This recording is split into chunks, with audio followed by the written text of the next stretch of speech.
ओ गोपाल भैया, आज बहुत देर से आए हो खेतों में। भाभी आने नहीं दे रही थी क्या? नहीं सुदामा भाई, आज थोड़ी आंख लग गई थी। तुम्हारी भाभी ने जब उठाया तो बहुत टाइम बीत गया था। वैसे सुदामा भाई, आज तुम खेतों में जल्दी आ गए। आज पक्का तुम्हारी पत्नी ने गुस्से से भेजा होगा। सही कहा गोपाल भैया, आज मैं सपनों में खो गया था, लेकिन मेरी पत्नी गुस्से में मेरे ऊपर एक बाल्टी पानी डाल दी। तभी कहूँ कि आज सुदामा इतना जल्दी कैसे आ गया खेतों में काम करने। तुम्हारी पत्नी भी मेरी पत्नी जैसी है। गोपाल भैया, अब तो ये घर घर की कहानी हो गई है। अब सभी गांव वाले जल्दी खेतों में आ रहे हैं। भाई ये तो है कि हम सभी की पत्नी हमेशा ज्यादा चतुर, चालाक और समझदार होती हैं, बल्कि हम ही सब आलसी होते जा रहे हैं। हाँ गोपाल भैया, ये तो है। चलो गोपाल भैया, अब आप भी अपने खेतों में जाओ काम करने। गांव के लोग आ गए हैं। भाई तुम भी अपना काम करो, नहीं तो तुम्हारी पत्नी को पता चल गया कि तुम बातें कर रहे हो तो समझ लो तुम गए।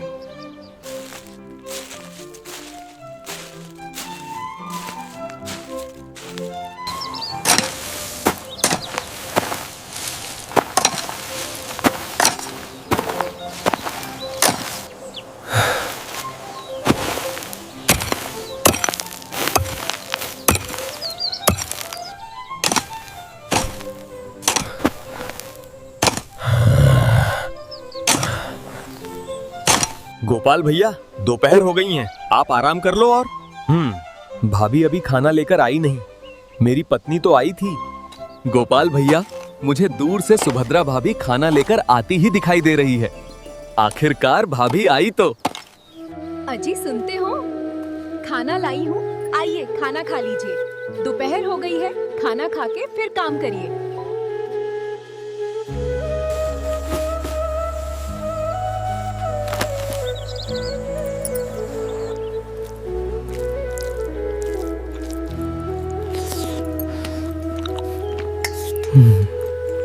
तुम्हारे हाथों से बने खाने खाके तो मेरी सारे दिन की थकावट मानो जैसे दूर हो गई हो।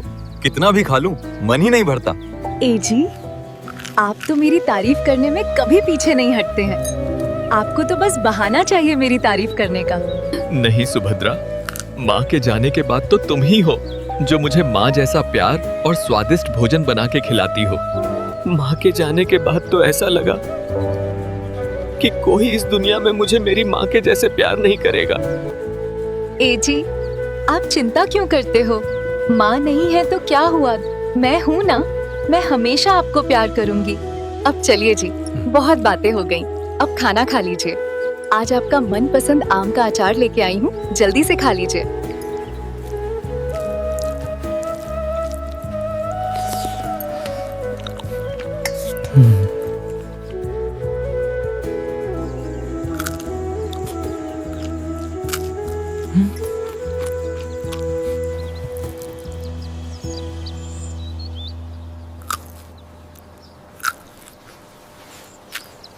देख रहे हो ना जी, इन दोनों पति पत्नी का प्यार, कैसे अपने हाथों से इतने प्यार से खाना खिला रहे हैं।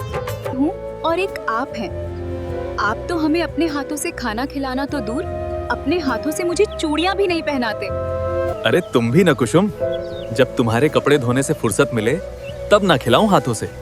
दिन भर तो तुम्हारे कपड़े धोते रहता हूँ।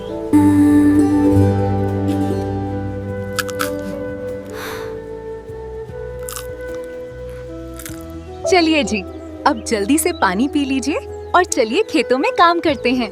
सारे गांव के लोग काम पर लग गए हैं। सुभद्रा, आज घर जाने में बहुत देरी हो गई। अब तक तो गुड़िया स्कूल से आ गई होंगी, हमारी राह देख रही होंगी। हाँ जी, आप सही कह रहे हो। आज गुड़िया जल्दी आई होगी, लेकिन आप चिंता मत करिए जी, आज गुड़िया दादी के घर खेलने जाती हैं। सुभद्रा, आज तो खेतों का सारा काम लगभग हो गया है। अब बस फसलें जल्दी तैयार हो जाएं, फिर तो कोई दिक्कत नहीं। ये तो बहुत अच्छी बात जी। सुनिए ना जी, घर में लगभग सारे पैसे खत्म हो गए हैं। जल्दी फसलें हो जाएं बस। हाँ सुभद्रा, एक बार फसल जल्दी से तैयार हो जाए, फिर घर में पैसे आ जाएंगे। सबका उधार भी चुका दूंगा। अब भगवान की मर्जी, अगर वो चाहे तो हमारी सारी परेशानियां दूर कर देंगे और हम हमेशा खुशी से रहेंगे। गुड़िया बेटी, कहाँ हो तुम? देखो पापा आ गए। कहाँ गई मेरी शरारती बेटी? कहीं पापा के पास तो नहीं चली गई? अच्छा, तो ये पापा की नटखट बच्ची अपने माँ से मिले बिना सीधे पापा के पास आ गई। हाँ, तो आज मेरी प्यारी बच्ची गुड़िया ने स्कूल में क्या सीखा? मेरी बच्ची अपना होमवर्क पूरा किया था ना? मुझे पहले से ही पता था कि पापा मुझसे क्या पूछेंगे। तो सुनिए मेरे पिताश्री जी, मैंने अपना पूरा होमवर्क किया था। आज पूरी क्लास में पिताश्री जी, आपकी ये गुड़िया सबसे ज्यादा नंबर पाई। हाँ, ये तो मेरी बहादुर बच्ची की मेहनत है जो हमेशा क्लास में सबसे ज्यादा नंबर लाती है। मेरी प्यारी गुड़िया को नजर ना लगे। ये सब तो ठीक है पिताश्री जी, लेकिन मुझे रोज रोज साधना मैम बोलती हैं कि फीस कब जमा करोगी जी। हाँ बेटी गुड़िया, अपने साधना मैम से कह देना कि आप मुझे फीस के लिए ना बोला करें। 2 दिन बाद मेरे पापा आएंगे। तो ठीक है मेरे प्यारे पिताश्री, अब मैं मैम से जरूर कहूँगी और सभी लड़कों लड़कियों को बोलूँगी कि मेरे पापा स्कूल आएंगे फीस लेकर। मेरी बच्ची बहुत समझदार है। जितनी मासूम है उतनी ही नटखट है। अब चलो बेटी, खाना खा लो। चलिए जी, आप और बेटी गुड़िया तुम भी चलो। खाना खा लो जल्दी, बहुत रात हो रही है, खाना ठंडा हो रहा है।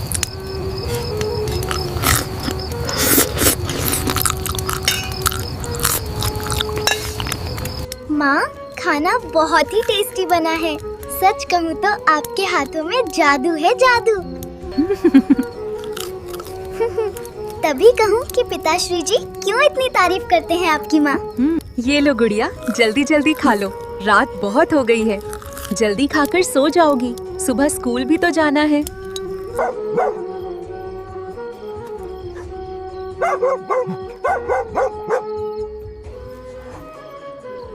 सुभद्रा, सुभद्रा, सुन रही हो भाग्यवान? मेरे सीने में बहुत तेज दर्द हो रहा है। ये अचानक से क्या हो गया इनको? चलकर देखती हूँ आखिर बात क्या है। ये अचानक से क्या हो गया आपको जी? अभी तक तो आप ठीक थे, फिर क्या हो गया आपको? बोलिए ना जी। सुभद्रा, पता नहीं क्यों अचानक से तेजी से सीने में दर्द होने लगा। ऐसा लग रहा है कि अब मेरे प्राण निकल जाएंगे। आप ये कैसी बात कर रहे हैं जी? ये मत कहिए, आपको कुछ नहीं होगा, मैं हूँ ना। पापा पापा, आपको कुछ नहीं होगा, आप ठीक हो जाएंगे। आप जल्दी जाकर वैद्य जी को बुलाकर लेके आइए। पापा, आपको कुछ नहीं होगा, आप जल्दी ही ठीक हो जाएंगे।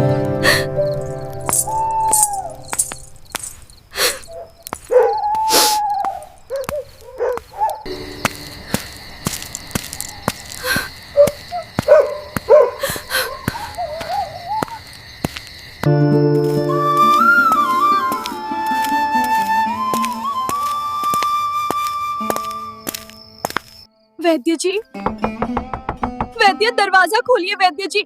मेरे पति की तबीयत बहुत बिगड़ गई है वैद्य जी। क्या हुआ बेटी? तुम इतनी घबराई क्यों हो? मेरी बेटी, आराम से बताओ कि क्या हुआ है सुभद्रा बेटी। वैद्य जी, जल्दी चलिए, मेरे पति की तबीयत बहुत ज्यादा खराब हो गई है।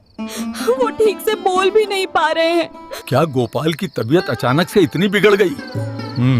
हे भगवान, ये किसी बड़ी बीमारी का संकेत तो नहीं? हाँ, मैं अभी चलता हूँ। तुम शांत हो जाओ, रो नहीं बेटी। मैं अभी जड़ी बूटी लेकर आता हूँ।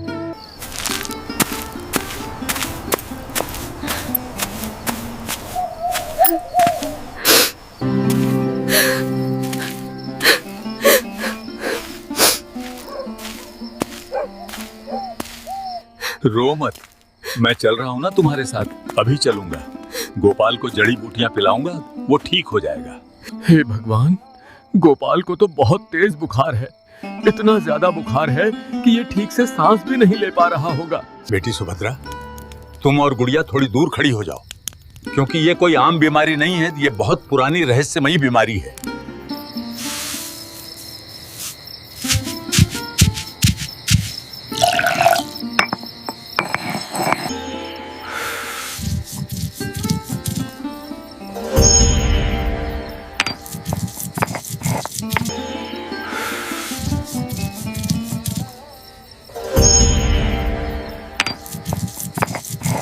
ये लो बेटा गोपाल, उठो, ये जड़ी बूटी पी लो, तुम्हें आराम हो जाएगा बेटा।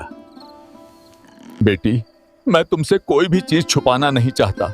मेरी बच्ची, तुम्हारे पति को एक बहुत पुरानी रहस्यमयी बीमारी हो गई है। ये बीमारी बहुत पुराने समय में राजाओं के जमाने में अक्सर हुआ करती थी। अब के समय में तो बहुत कम लोगों को होती है। बेटी, इस बीमारी में इंसान का शरीर धीरे धीरे सूखने लगता है और धीरे धीरे उसके शरीर पर बस हड्डियां ही बची रह जाती हैं। तो वैद्य जी, इसका कोई तो इलाज होगा ना? कहीं ना कहीं तो इस बीमारी को ठीक करने के लिए जड़ी बूटियां बनी होंगी। इलाज तो है बेटी, पर इस बीमारी को ठीक करने के लिए जो जड़ी बूटी रहती हैं, वो यहाँ नहीं मिलती। तो कहाँ मिलती है ये जड़ी बूटी? आप चाहे जहाँ से कैसे भी करके जड़ी बूटी लाइए, मेरे पति को बचा लीजिए। मैं समझ सकता हूँ बेटी, पर वो जड़ी बूटी अरावली के पहाड़ों में पाई जाती है। वहाँ के जो वैद्य हैं हर किसी को जड़ी बूटी नहीं देते हैं। अगर किसी को देते भी हैं तो बहुत सारे पैसे लेते हैं। तो कितना पैसा लेते हैं बताइए वैद्य जी? मेरे पति के प्राण संकट में है, मैं पैसे इकट्ठा करूंगी। बेटी सुभद्रा, कम से कम 50,000 रुपए लेते हैं बेटी। क्या तुम दे पाओगी? इतने पैसे कहाँ से लाओगी? मैं अपने पति के प्राणों की रक्षा करने के लिए कहीं से भी पैसों का इंतजाम कर लूंगी। मैं कल किसी भी तरह पैसे दे दूंगी। तो ठीक है सुभद्रा बेटी, पर बेटी 50,000 कोई मामूली रकम नहीं है। भगवान तुम्हारी सहायता करे। तो ठीक है बेटी, मैं चलता हूँ। मैंने गोपाल को जड़ी बूटी पिला दी है, अब उसे सोने दो, रात तक उसे आराम रहेगा। मैंने कह तो दिया है कि कल मैं 50,000 रुपए इकट्ठा करके दे दूंगी, पर कहाँ से लाऊंगी? हे भगवान, अब आप ही मुझे राह दिखाओ कि मैं क्या करूं नाथ। मुझे कुछ समझ में नहीं आ रहा है। आप ही कोई रास्ता बताइए हे नाथ। अगर मेरे पति को कुछ हो गया तो हे नाथ, मैं भी अपने प्राण त्याग दूंगी। ये जी, आपका तो बुखार उतरने का नाम ही नहीं ले रहा है। मुझे जल्द से जल्द कुछ करना होगा।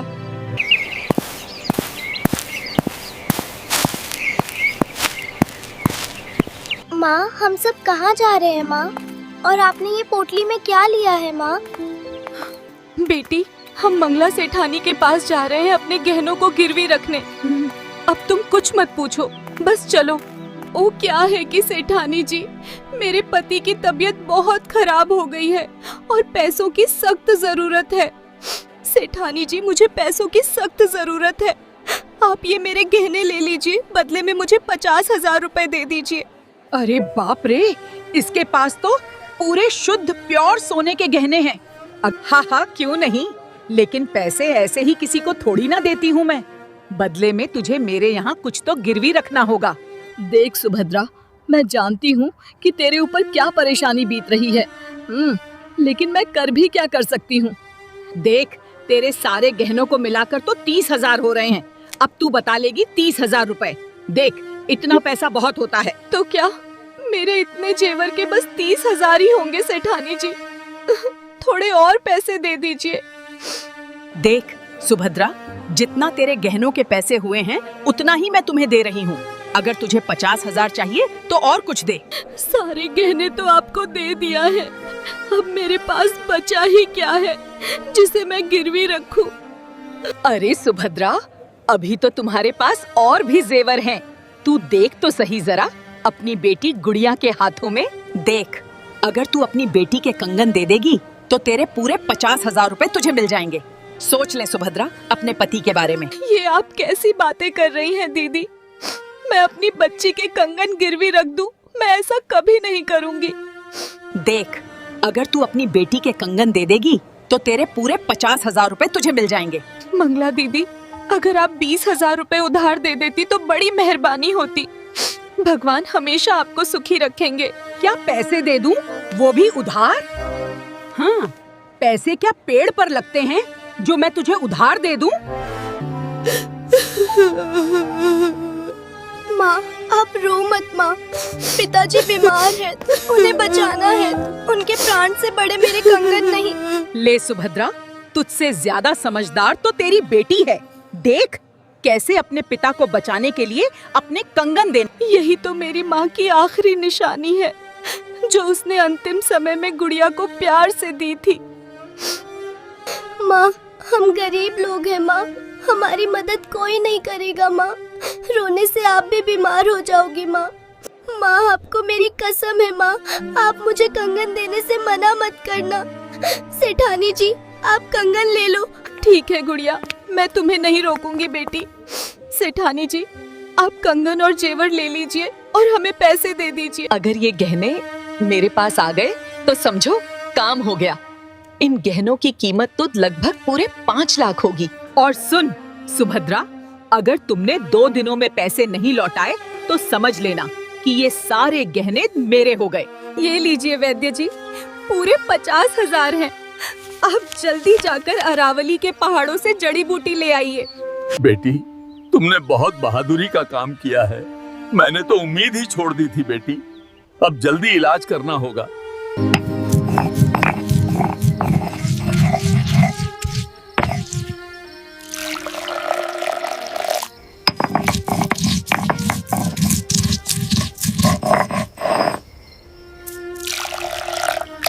गोपाल बेटा, ये पियो, अब तुम बिल्कुल स्वस्थ हो जाओगे। बेटी सुभद्रा, ये आखिरी जड़ी बूटी है। भगवान से प्रार्थना करो कि ये काम कर जाए, नहीं तो बेटी ये आखिरी पल होगा। बेटी, जो मेरे बस में था वो मैंने कर दिया, लेकिन मुझे लगता है अब जड़ी बूटी भी काम नहीं कर रही है। पर वैद्य जी, आपने तो कहा था ना कि मेरे पति अगर जड़ी बूटी पिएंगे तो वो ठीक हो जाएंगे। बेटी, तुम्हारे पति का शरीर रहस्यमयी तरीके से सूखता जा रहा है। मैंने सारी जड़ी पिलाकर देख ली, पर कोई लाभ नहीं हुआ। हो सके तो मुझे माफ कर देना मेरी बच्ची। जो मेरे बस में था वो मैंने किया। अब बस भगवान का ही भरोसा है। बेटी, अब मैं चलता हूँ। मैं भगवान से प्रार्थना कर रहा हूँ कि वो कोई चमत्कार दिखा दे। आप ऐसा मत कहिए वैद्य जी, मेरे पति को कुछ भी नहीं हो सकता। माँ, आप रो नहीं माँ, सब ठीक हो जाएगा माँ। मुझे बहुत जोर की भूख लगी है माँ, कल से कुछ नहीं खाई हूँ माँ। मुझे माफ कर दे मेरी बच्ची। मैं इतना टूट गई हूँ कि अपनी बच्ची को खाना खिलाना ही भूल गई। अब मुझे आप ही कोई रास्ता दिखाइए नाथ। मैं हार गई हूँ प्रभु, मैं हार गई हूँ। सारे पैसे खत्म हो गए हैं, घर में एक दाना भी नहीं है, गुड़िया भूखी है। मैं क्या करूँ? अब कुछ तो करना होगा। मैं अभी राजू काकी के घर जाती हूँ, वो बहुत अच्छी हैं, कुछ ना कुछ तो दे देंगी। दादी माँ, मैं हार चुकी हूँ। मैंने सब करके देख लिया, कोई लाभ नहीं। घर में खाने के लिए कुछ भी नहीं है। दादी, आप मेरे पति को बचा लीजिए, मैं उनके बिना नहीं रह पाऊंगी। मैं मर जाऊंगी दादी माँ, मैं मर जाऊंगी। बेटी तू रो मत, तू बहुत बहादुर है। मैं हूँ ना बेटी, हर समय तुमने मेरी मदद की है। आज मेरी बारी है। बेटी सब ठीक हो जाएगा, तेरा पति भी पूरे तरीके से ठीक हो जाएगा और तेरे घर में सब चीज आ जाएगी। बेटी, अभी मैं तुम्हें एक रहस्यमयी जादुई चक्र देती हूँ। ये तेरी सारी परेशानियां दूर कर देगा। बेटी, इसे ले जा। तुम अपने सच्चे मन और दिल से जो इच्छा मांगेगी वो पूरी हो जाएगी। ये मुझे एक संत बाबा ने दिया था, लेकिन मुझे इसकी कभी जरूरत नहीं पड़ी। इसकी सबसे ज्यादा जरूरत तुझे है। बेटी, अब देरी मत कर, जल्दी जा।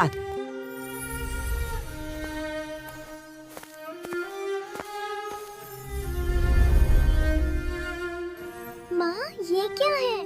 माँ, ये तो कोई जादुई चीज लग रही है। क्या आप मेरे लिए खाने के लिए लाई हो माँ? नहीं गुड़िया, ये खाने की चीज नहीं है। ये दादी ने हमें दी है अपनी इच्छा से सब ठीक करने के लिए। हे जादुई चक्र, अगर मेरा मन सच्चा है तो मेरे पति को ठीक कर दो और घर की सारी परेशानी भी खत्म कर दो।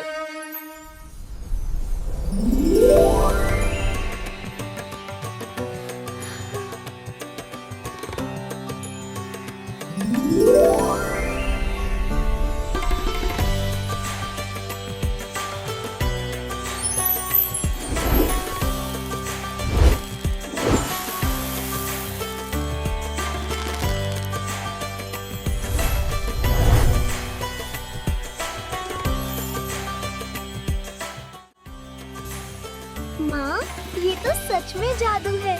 हम लोग तो धनी बन गए माँ। भगवान ने हमारी सुन ली माँ। दादी माँ, आपको बहुत बहुत धन्यवाद माँ। आपने हमारी सारी परेशानी दूर कर दी माँ। आप भगवान है माँ। ए जी, आपको स्वस्थ देखकर मेरे जैसे जान में जान आई। आप तो इस घर के राजा लग रहे हो। तुम भी तो इस घर की रानी लग रही हो। सच में सुभद्रा, तुमने मुझे एक नई जिंदगी दी है। ये जी, ये सब दादी, माँ और भगवान ने हमें अपना आशीर्वाद देकर बनाया है। मैं तो कब की हार चुकी थी। सुभद्रा गुड़िया कहीं दिखाई नहीं दे रही हैं।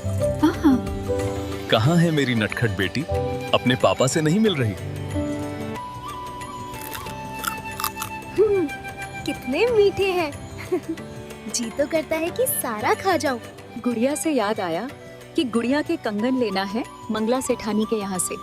सुभद्रा, मंगला सेठानी बहुत खड़ूस हैं। उसके गहने ज्यादा देर नहीं रहते, वो बेच देती है। जल्दी चलना होगा हमें। तो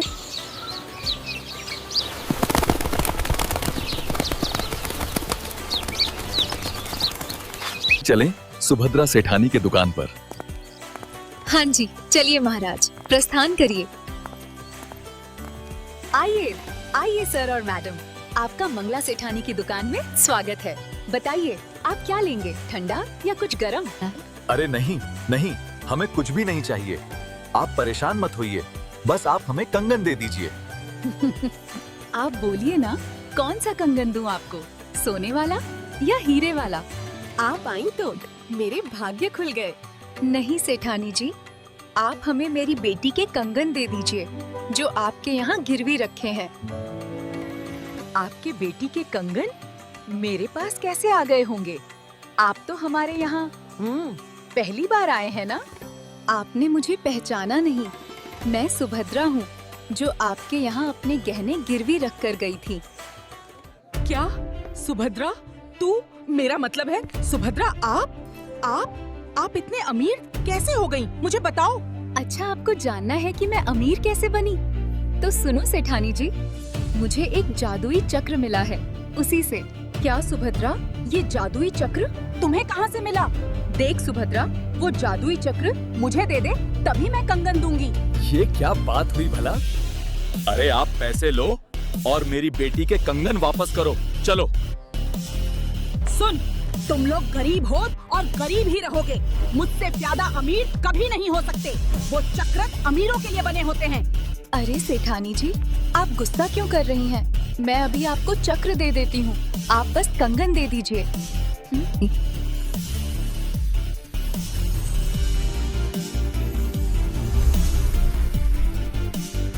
आखिरकार मुझे मिल गया अमीर होने वाला चक्र।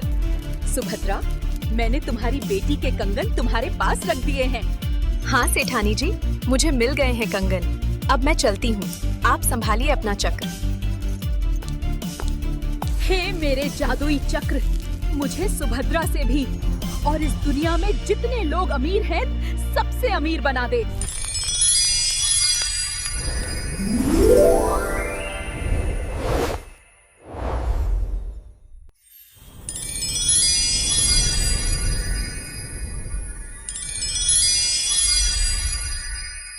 अरे अरे, ये क्या कर दिया जादुई चक्र? तूने तो मुझे भिखारी बना दिया रे। मेरे सारे सोने को पत्थर बना दिया। छोड़ूंगी नहीं तुम्हें सुभद्रा। अब मेरी गुड़िया को कभी अपने कंगन नहीं देने होंगे। मेरी प्यारी बेटी, बस तुम हमेशा खुश रहो। नमस्ते प्यारे दोस्तों, मैं हूँ आपकी गुड़िया। हमारा सुकून टून चैनल अभी नया है। प्लीज हमारे चैनल को सब्सक्राइब कर लीजिए और हमारे साथ सुकून भरी कहानियाँ देखते रहिए।